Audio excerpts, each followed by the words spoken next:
So we're going to go on with our series today on Jesus' I am statements. We've been looking at these over the last few weeks. We have one more next week. Then we'll have our Easter musical on Palm Sunday. And then on Easter Sunday, we're going to wrap up the I am series with Jesus' words, I am the resurrection and the life. So that's what we're looking forward to coming up. Pastor Jason shared the message last week from the opening part of John chapter 10, where he talked about Jesus as the gate for the sheep. And this week we're going to pick up on the rest of this chapter, John chapter 10, verse 11, where Jesus says these words, I am the good shepherd. The good shepherd lays down his life for the sheep. Now, there is significance to that word, good shepherd, and as Bobby shared earlier, there were a lot of things that God had to say in the latter part of the Old Testament about the shepherds or the religious leaders of Israel not caring very much about their flock, and as a result, God laid a lot of curses on these religious leaders or shepherds, as they were thought of back in that day. So when Jesus says, "I am the good shepherd," those religious leaders who are always standing around listening to what Jesus says, they got the message from Jesus that day, that he was different than them. So for those of you who may have come in just a few moments late this morning, I want to go back and look at the slides that I showed you earlier in the morning. So when we think of the Good Shepherd, I don't know about you, but when I think of the Good Shepherd, I think of that scene because that's what I can relate to.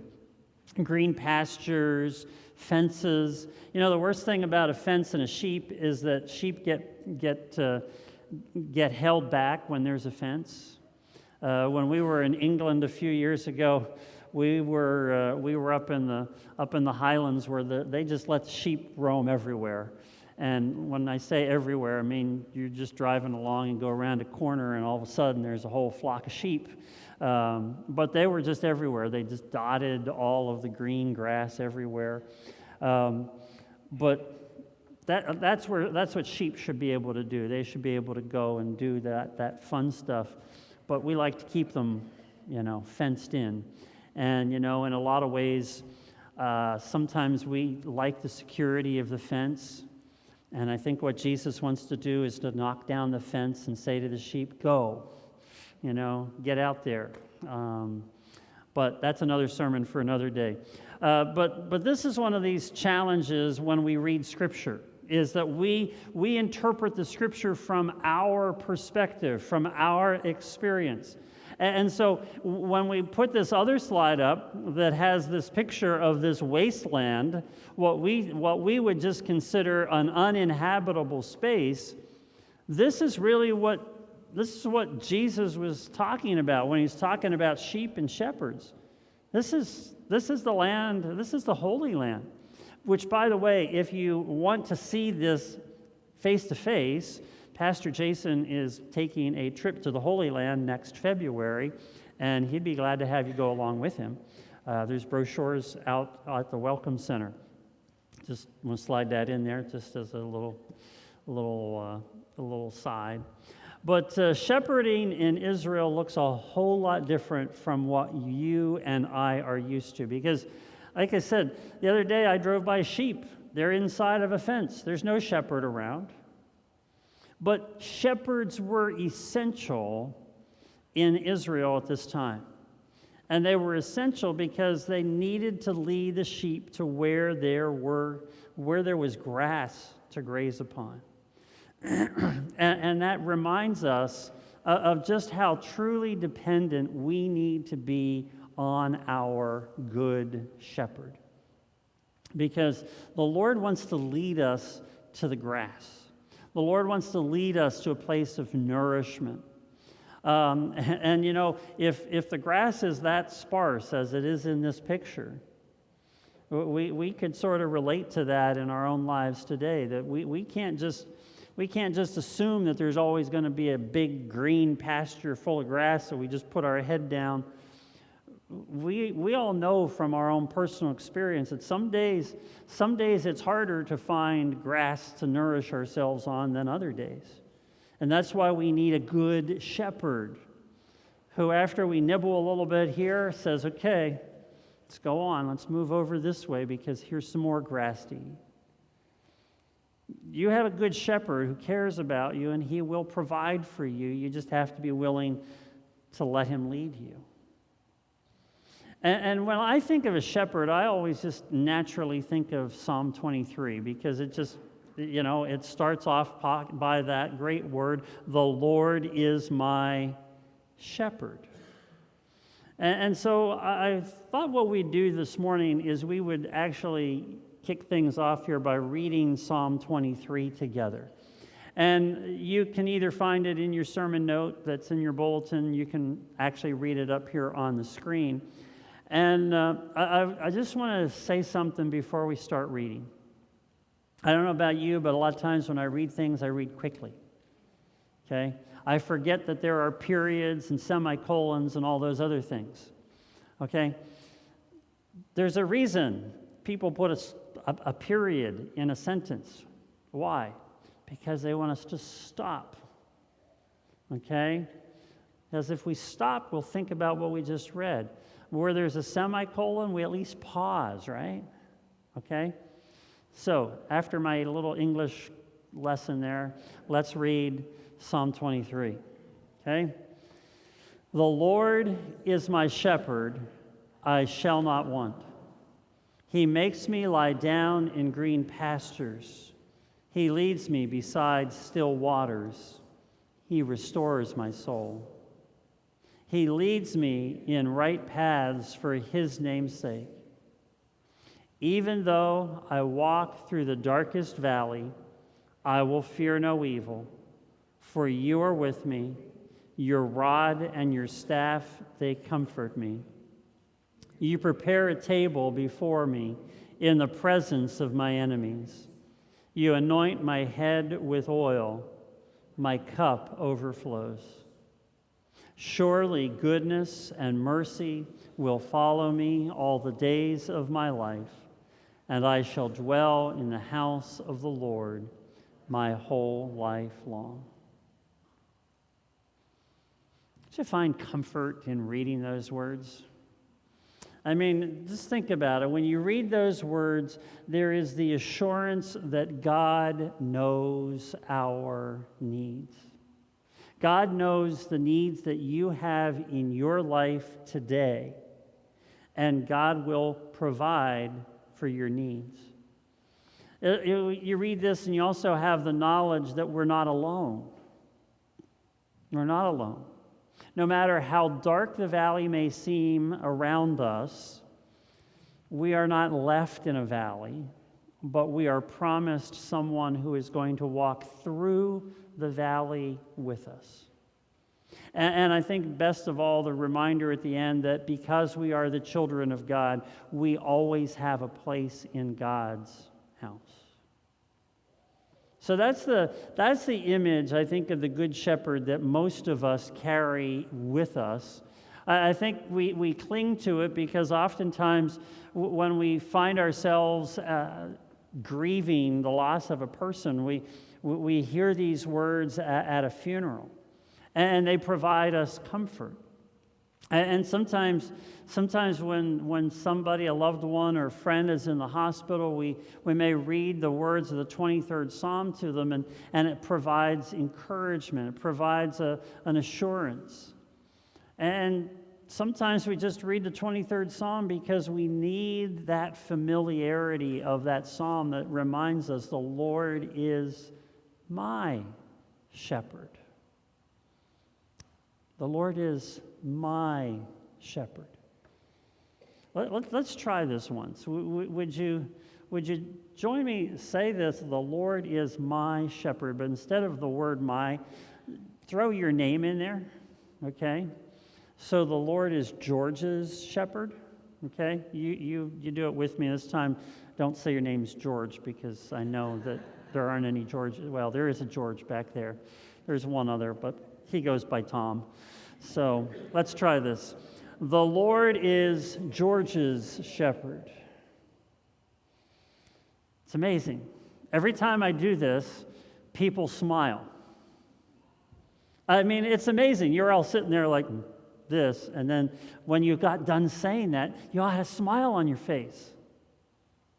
And see, that's what reading this passage of Scripture should remind us, is that we have a reason to be joyful because we have a good shepherd.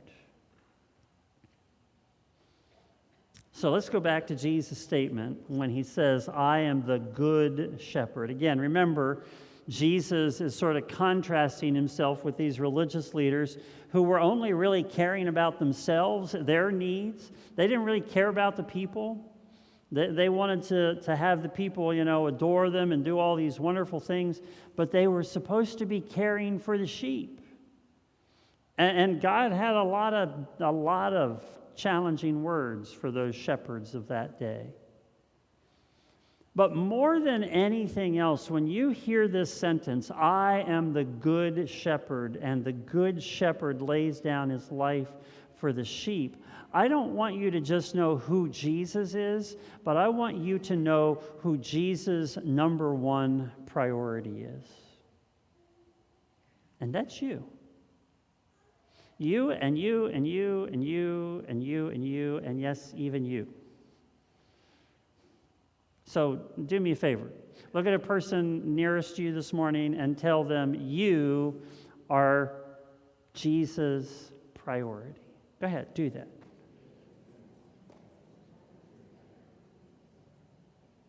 What? No, don't say what he said, Becca. No.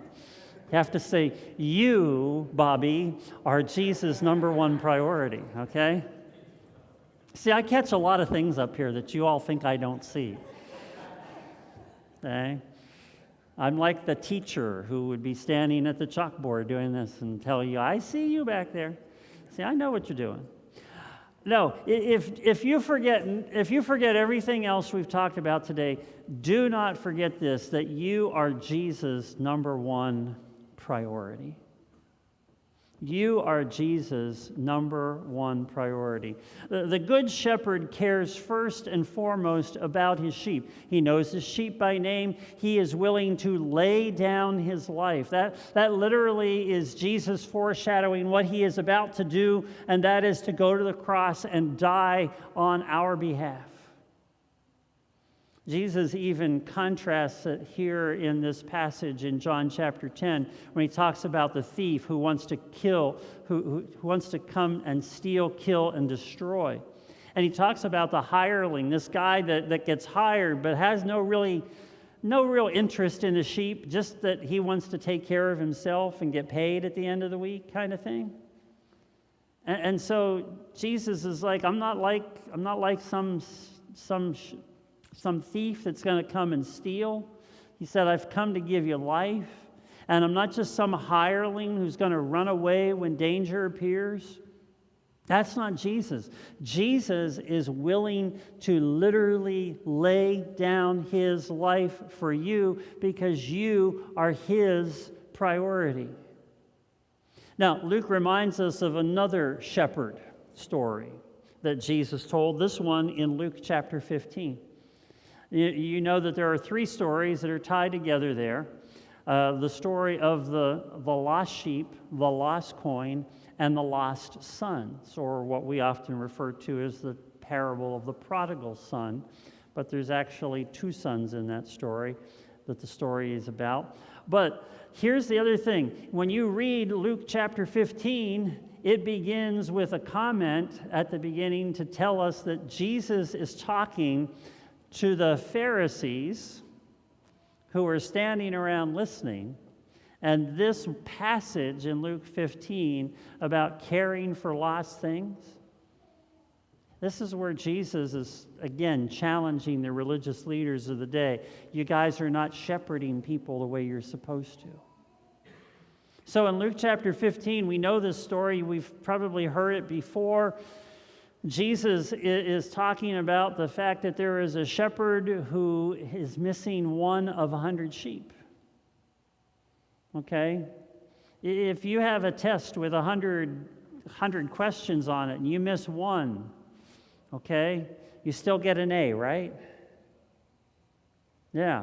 So if you're a shepherd and you got 100 sheep, but you lose one, you're still thinking, I'm okay, right?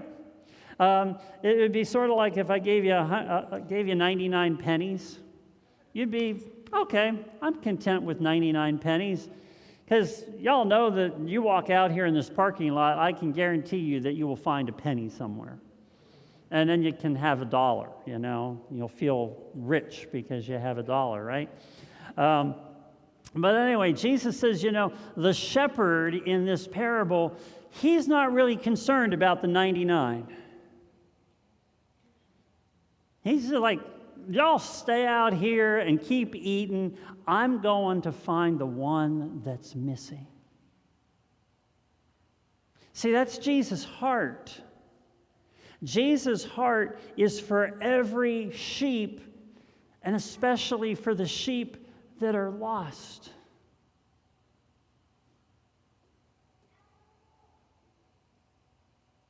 Some of you here today need to know that Jesus sees you. Even if you're that one, Jesus sees you. You are his priority. And Jesus will go to any length necessary to let you know that you are his number one priority. And it should remind us that people like those who are lost and last and least in the world need to be our priority as well. You and I need to have the same kind of eyes that Jesus did, that he talks about there in Luke chapter 15, when the shepherd gets done counting the sheep and recognizes that there is one who is missing. He is most concerned about the one that's not there.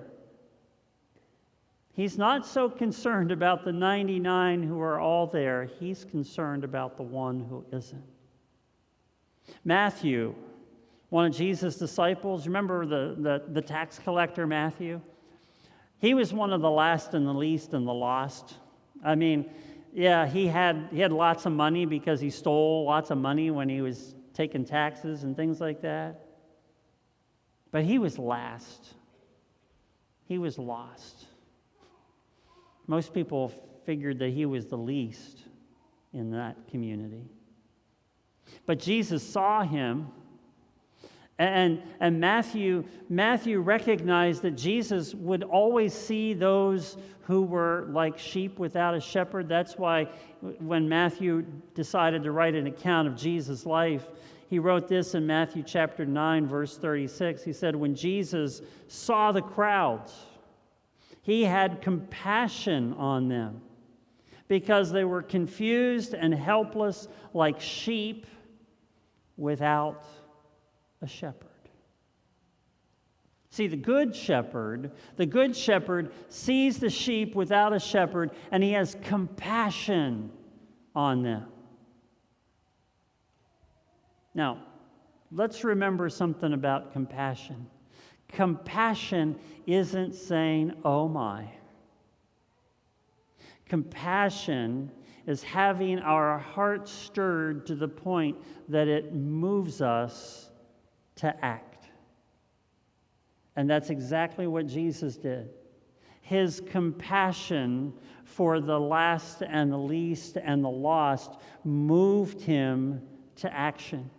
And he was willing to literally lay down his life because of the compassion he had for those sheep who were confused and helpless like sheep without a shepherd. And the question is, can that be said of us?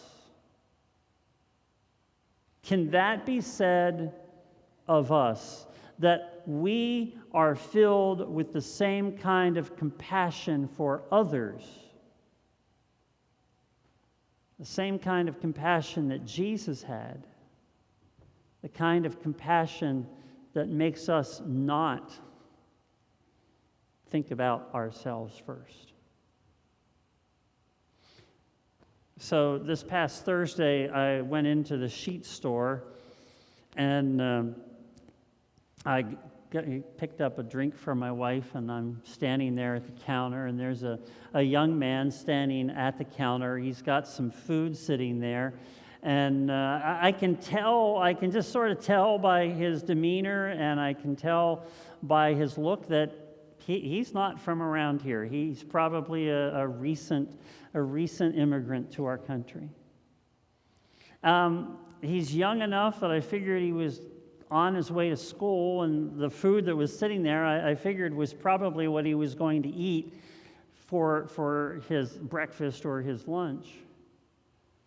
And as he's standing there, he's trying to use some government-issued card to pay for the food that he's trying to get. And whatever value is still on the card, it wasn't enough to cover the price of what he was buying. It was 60 cents short. So I think, first of all, because I was like, come on, I have things I got to do today, I'm like, I pull $1 out of my wallet. I'm like, here, take the 60 cents out of my dollar. I don't care about $1. Well, whatever they were trying to do, they couldn't make it work. And so I finally just said, I'll take care of it. So I pull my little Sheets card out, and I just slide my Sheets card through there. And the lady standing behind the counter, she's like, what'd you do? And I'm like, she's like, that's $15. And I'm like, so? I'm like, I don't care about $15. And I looked at the young man who was standing there, and he was just sort of had those big eyes like, what'd you just do for me, And I said, have a good day. And I shook his hand, and he picked up his food, and he walked off. And the lady behind the register is still standing there going, I can't believe you did that. I wouldn't understand why somebody else wouldn't do it either. But there's probably a lot of people that wouldn't.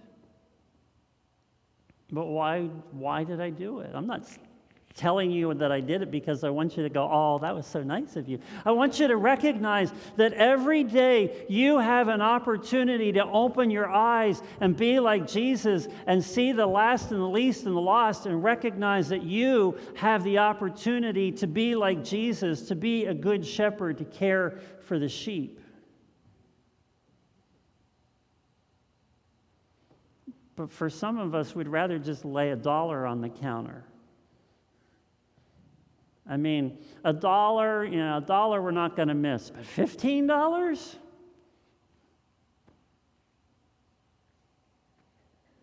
Are we willing to lay down our life? Are we willing to give a little more than what we would normally hand over? Are we willing to move with compassion because we know that there are those out there who are confused and helpless like sheep without a shepherd?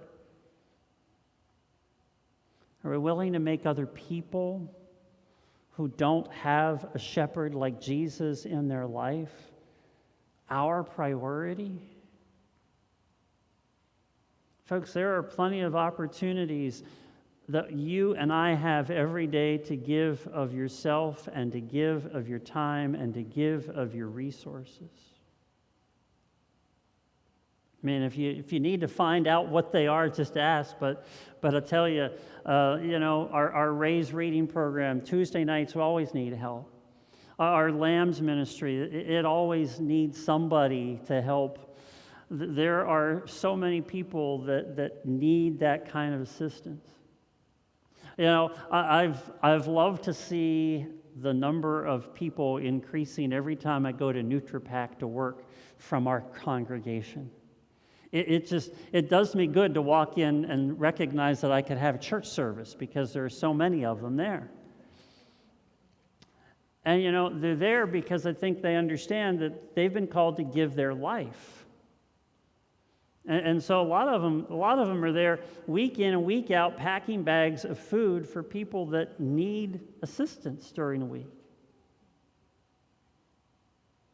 I don't know who the lost and the last and least are that God has placed in your experience. But do you have the same kind of compassion that Jesus has for us, that you are willing to lay down your life? See, there are people that are wandering around right now who need a shepherd. They need Jesus, and the only way they are going to find that there is a shepherd who loves them and cares for them and has laid down his life for them is if you can demonstrate what the shepherd has taught you.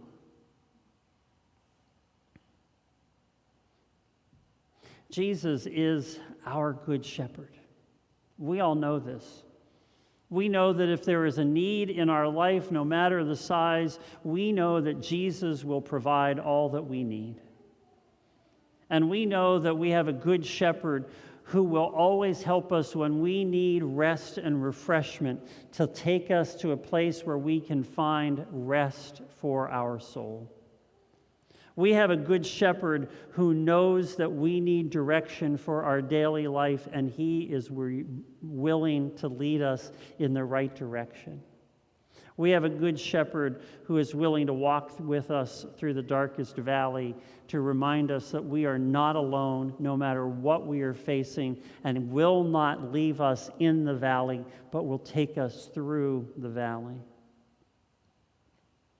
And if you ever feel surrounded, ganged up on, surrounded by enemies, Jesus is the one who promises to be our peace.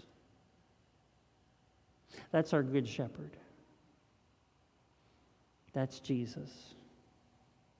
And that's our calling as his sheep, to lead others to the good shepherd. Join me in a word of prayer.